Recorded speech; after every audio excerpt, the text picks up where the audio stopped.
As the oil gets heated, you can add onion and required vegetables, carrot, capsicum, cabbage.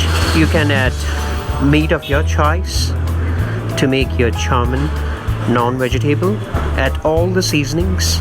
You can add your own secret seasonings. Stir it properly so as to mix all the ingredients properly.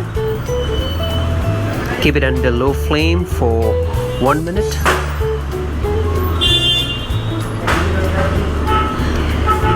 You can also add spinach.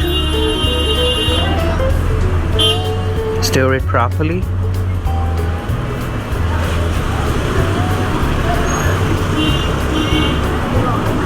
Then the spinach leaf. Again stir it properly. And then add your noodles. Add soya sauce to make your chowmein tasty and colorful. After stirring it properly, you have to cook it for 1 minute.